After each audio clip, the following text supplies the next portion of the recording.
வாழ்க வையகம், வாழ்க வளமுடன். Hello friends, welcome to my கதம்பம்.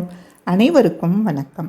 இந்தியாவின் 84வது செஸ் கிராண்ட் மாஸ்டராக உருவெடுத்துள்ள தமிழக செஸ் வீராங்கனை சகோதரி வைஷாலி ரமேஷ் பாபு அவர்களுக்கு வாழ்த்துக்கள். பிரக்ஞானந்தா வீட்டில் மற்றொரு சாம்பியன்.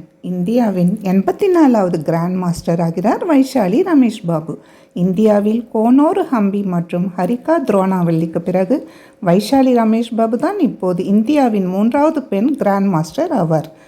வைஷாலி ரமேஷ் பாபு சனிக்கிழமை அன்று நடைபெற்ற 2023ஆம் ஆண்டுக்கான 4வது எல்லோ பிரேக்அவுட் ஓப்பன் போட்டியின் போது 2500 என்ற மதிப்பீட்டை தாண்டி இந்தியாவின் 84வது கிராண்ட் மாஸ்டர் ஆனார். வைஷாலி ரமேஷ் பாபு பிரபல செஸ் சாம்பியன் பிரக்ஞானந்தாவின் மூத்த சகோதரி ஆவார். இப்போது இவர்கள் கிராண்ட் மாஸ்டர்களாக இருக்கும் முதல் உடன் பிறந்த சகோதர சகோதரிகளாக மாறியுள்ளார்கள்.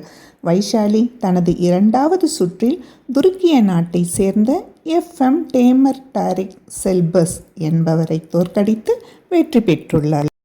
22 வயதான வைஷாலிக்கு 3 GM விதிமுறைகள் இருந்தன. எக்ஸ்ட்ராகான் ஓப்பன் 2019, ஃபிஷர் மெமோரியல் 2022 மற்றும் கத்தார் ஓப்பன் 2023. மேலும் 2500 என்ற கிராண்ட் மாஸ்டர் அளவை தாண்டுவதற்கு 4.5 மதிப்பீடுகள் மட்டுமே தேவைப்பட்டன.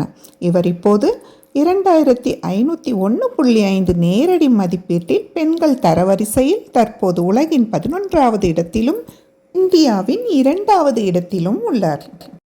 வைஷாலிக்கு இந்த 2023ஆம் ஆண்டின் இறுதி ஒரு மறக்க முடியாத ஆண்டாக மாறியுள்ளது என்றே கூறலாம். இந்த மறக்க முடியாத ஆண்டில் வைஷாலி 5 மகளிர் கிராண்ட் ஸ்விஸ் 2023ஐ வென்றார் மற்றும் 2024ஆம் ஆண்டிற்கான போட்டிகளுக்கு அவர் தகுதி பெற்றுள்ளார். அவர் மேல்மேலும் வளர மனம் நிறைந்த வாழ்த்துக்கள். வாழ்க வையகம், வாழ்க வளமுடன்.